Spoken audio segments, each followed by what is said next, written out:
this is an opportunity to be allowing and to not have to put everything together, not have to make things happen, and not be in control. And it took a good long time. The reason that we are having such a good time with you is because we want to put forth the idea that deliberately doing nothing is doing something.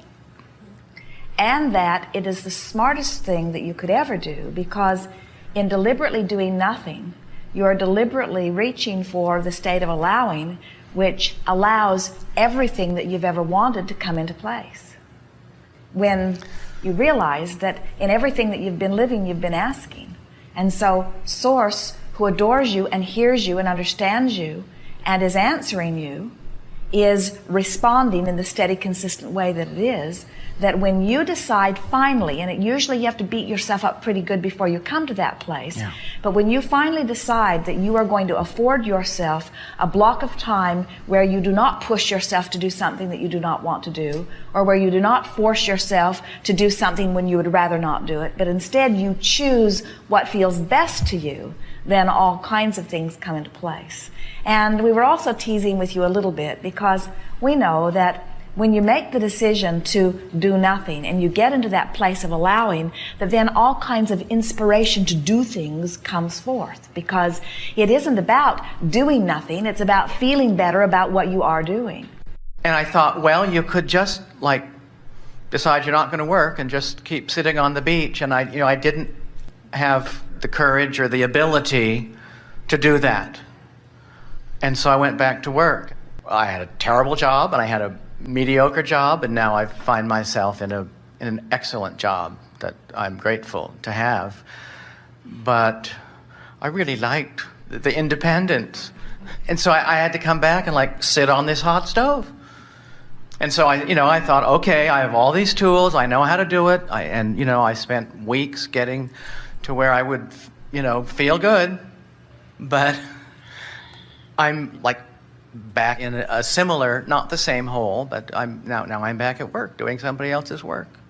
There is more joyful experience in the deliberate doing of something than in the indeliberate doing of something. And there's actually more joy in the deliberate doing of something than in the deliberate not doing of something. And what we mean by that is when you deliberately focus and energy flows through you and you feel in control of what you're doing, that is like the optimum experience, whether you are physically focused or not. You've sort of set yourself up for not liking working, and you're sort of continuing the story, and we were trying to sort of set you off from that a little bit as you speak, and a lot of people do, that work is not a good thing and that leisure time is. And what we like to say is that there are things that you can focus upon that feel good and things that you focus upon that don't feel good, and the environment in which you are doing it is sort of a non-issue. In other words, there are people in what anyone would call a work environment that are on fire with the joy of their work because they're focused with no resistance. But there's something about deciding that you're in bondage or deciding that you're not free and then applying yourself that keeps it from ever being a very good feeling experience, because you already have a vibrational drum that you're beating that says, I'm really not free and I'm having to do something I don't want to do. You can be joyful in anything that you are doing, but you have to stop saying, I don't have choices, when in fact you do. You said to us, I had the choice of working or not working. Now, what you really meant was, well, I really didn't have the choice, because if I don't go to work, I don't have any money. And if I don't have any money, then there are all kinds of other choices that I've made that can't be satisfied. Right. But really, there are a lot of people that are on the beach today that don't have any money. In other words, that is an option. And there are a lot of people on the beach today who have plenty of money. In other words, you just have to decide what you most want to do. But what you more than anything have to do is stop deciding more what you don't want. In other words, you have to start saying what you do want. Now, what we would like to say to all of you about this is that that really is the way your life is supposed to be. It's what you had in mind when you came forth into these bodies. You knew that this was an environment that had the potential to surprise and delight you in endless ways. You never said, I'll go forth and pay a price.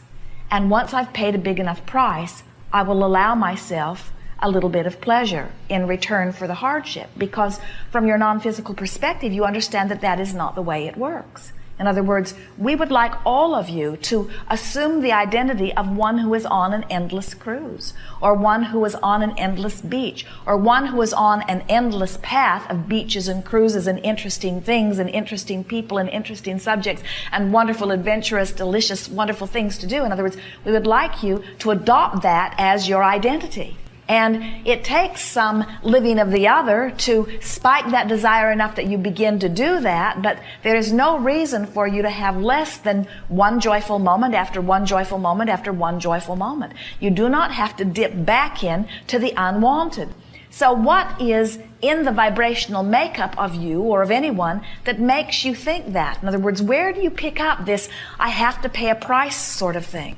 I have to work for many years before I get to retire, and then we see those in retirement in absolute boredom or a limp sort of feeling because they are accustomed to having energy drawn through them. So we can understand how lying on the beach or saying I have nothing to do would feel like a marked improvement over having to do something you don't want to do, especially for someone who does not seem to be appreciating the efforts that you are making.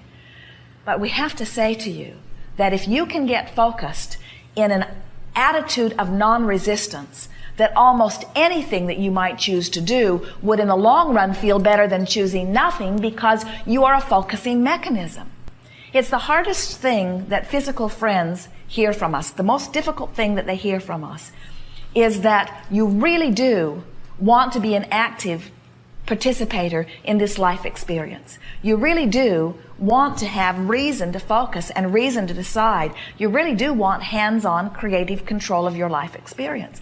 And we think that the story that you told us is not about wanting to do nothing. We think the story that you told us is about wanting less resistance in your life. Yes, we think that the story that you told us is about having more individual say in where you get to turn your attention. Exactly. We don't think it's about doing or not doing. We think it's about the feeling of bondage, or what makes that seem better to you than what you have.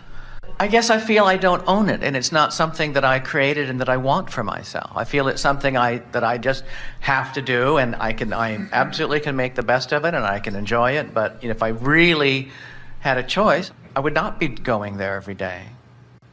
If you were laying on the beach and it suddenly became 37 degrees, would you stay there anyway? Well, no. So you would make the best of the situation and you would go somewhere else? Yeah. So you don't have control over the weather, and yet you feel freer in the beach environment than you do in the work environment. We're just going to torture you just a little bit here, because we want to show you that you and almost everybody else you know have stubbornly concluded that there is so much more that you don't like about being at work than that you do like, that when you are there, you set yourself up almost without exception for automatic disruption in your energy vibration, which does not need to be there. That you could train out of yourself with a little bit of effort, and we promise you a day at work could feel as good as a day on the beach if you could just do that. If you could begin saying to yourself things like, hey, I choose to be here. Nobody is making me be there. They wouldn't put me in jail if I said I'm not coming tomorrow. I probably wouldn't even lose my job, but I have the choice of being here or not being here in the bigger picture, and I'm choosing to be here. Can't you feel how saying I'm choosing to be here feels infinitely better than I have no choice in being here? Oh, yes. So we would stop saying I have no choice in being here. We would start saying I choose to be here. So now let's follow this path of least resistance idea that we were talking about. So your most depressed or discouraging thought is, I have to be someplace I don't want to be. I'm in bondage.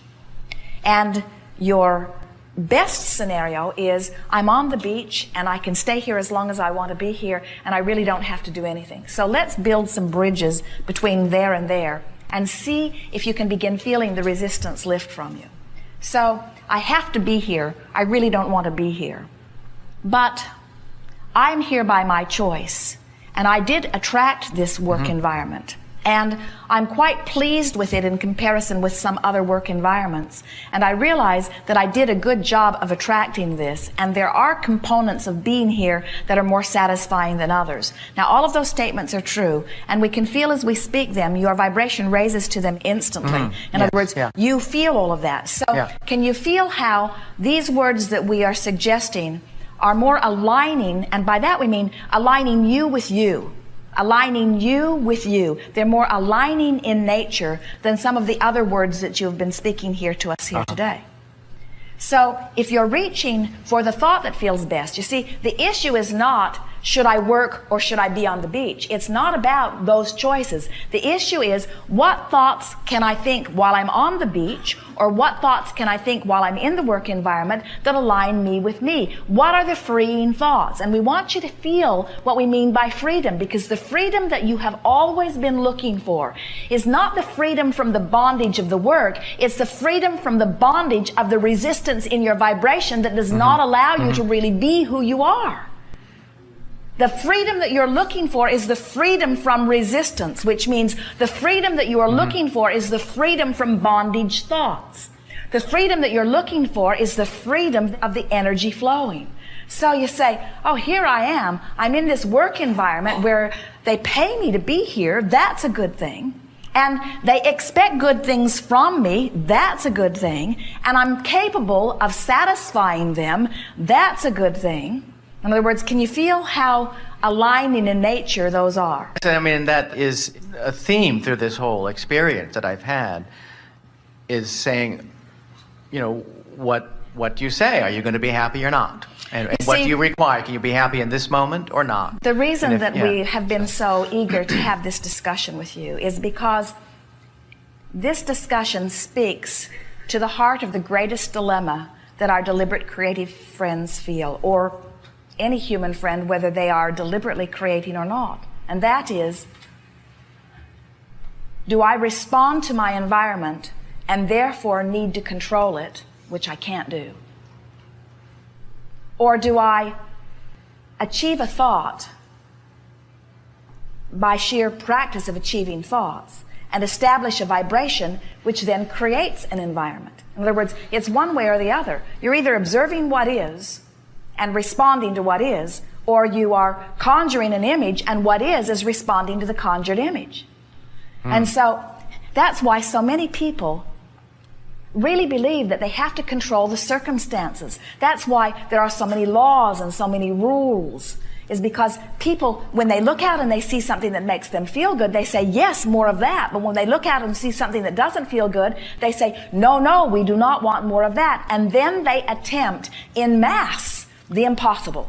They say, I would feel better under this condition. I've got to control that condition. And that was, in fact, what you were attempting to do. What you were saying to us is, Abraham, I want plenty of money to just not do anything, but I don't believe that is possible. And so we say, therefore, for now, it is impossible. Right. So, and then you went on to say, I'm happiest when I don't have to do anything, but I can't ever see a way that I won't have to do anything, so I have, in essence, resigned myself to a less than happy life. And we say, we wouldn't accept that if we were standing in your physical shoes. We would say, there's got to be another way around this. And when you discover that there is another way around this, then you put to rest once and for all the dilemma that almost everyone faces, which says, I need you to be different before I can feel better. You don't have to wait for them to figure it out. When you discover that you can feel better, whether anything changes or not, then everything changes. But until you figure it out, nothing can change. You have to say, I can find happiness right where I stand. No matter what it is, I can find happiness. Because when you find it, when you find a little piece of it, the universe will yield a little more. And when you focus on that, the universe will yield a little more.